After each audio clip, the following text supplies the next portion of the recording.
And once again, guys, welcome back to another Instagram tutorial. My name is Wommack, and today again it is Travis Scott. He posted these pictures on his Instagram account. I did a video about the first one yesterday. I'm still getting a lot of requests from you guys about this look right here, that black and white look that he posted on his Instagram as well. It's a really high quality looking professional black and white look, and I want to show you how to recreate this black and white look using only your smartphone and the free Lightroom app today in this video. Of course, I've also created a preset. If you want to save some time, you can just easily paste this onto your pictures in the free Lightroom app. The link is under this video. You can download it from my website, and it's in the all presets pack with over 200 presets to easily paste to every one of your pictures.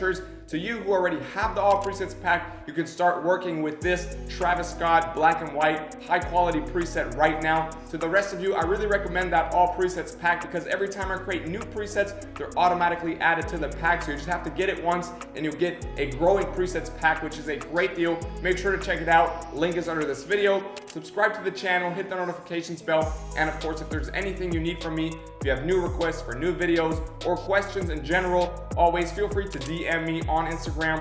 @Wommack is my handle. Now, I've said enough. Let's jump right into this really quick but really effective tutorial on how to create this black and white Travis Scott look. The first thing we want to do, of course, is open our picture in the free Lightroom app. So we open the app right here. I've chosen this picture of the baby once again, just because it comes close to the settings. There's a white background, so it's easy for you to recreate at home in front of a white wall. Make sure the flash is on, and then what we want to do is go to light and to curve on the upper right side, and I want you to recreate this curve exactly as it is right here. So on the bottom left side, we want to pull up the shadows to blow them out a little bit, and then create that really smooth S curve towards the upper right side, towards the highlights, and there we just want to drag them down a little bit as well. So just copy this curve as it is right here. Once you have this, we're done. What you want to do is pull down the exposure next to negative 0.66 right here. The contrast we want to leave at 0, but the highlights we want to pull down all the way to negative 100 to get that white wall just a little darker. Now the shadows, however, we want to pull up to plus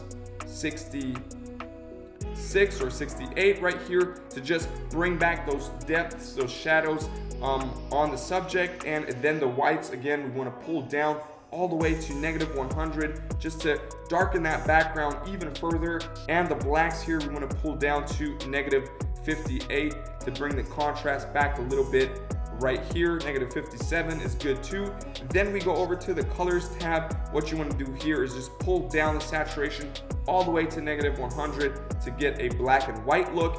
And this is already pretty cool, but what we want to do is just add some of those really slight color tones to the shadows, to the highlights. So we go to grading in the colors tab here on top, and then for the shadows we want to select a hue of 270, that blue area, and then just a really slight saturation of around 7 right here to get that blue tone to the shadows, that kind of almost purple tone. Then the midtones, we want to pull the hue to 38 and the saturation up to around 10 in this case, or 9 really slightly as well, to give those midtones that orange tone. And then for the highlights, we want to pull the hue to 71, once again that yellow almost green area, and the saturation all the way up to 17 in this case to give that tint to the background, the highlights.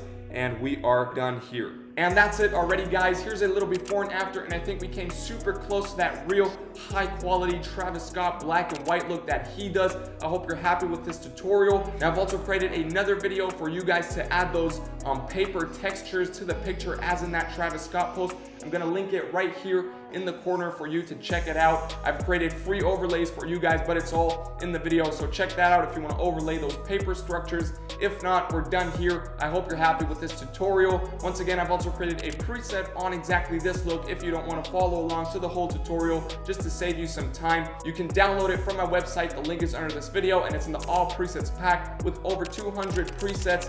And of course, the presets pack keeps growing and growing every time I create new presets. So once you buy it, you'll get all those future presets as well. It's going to be automatically updated, so it's a great deal. Make sure to check it out. Link is under this video. Of course, if there's anything you need from me, always feel free to DM me on Instagram. @StevenWommack is my handle, and I'm always open for conversation and really excited to hear from you guys. Subscribe to the channel, hit the notifications bell to show some love, to not miss out on any of my future videos. And thank you so much for watching this video today. Thank you for your love, the support, and I hope I'll see you in the next video. Till then, stay creative, stay healthy, peace.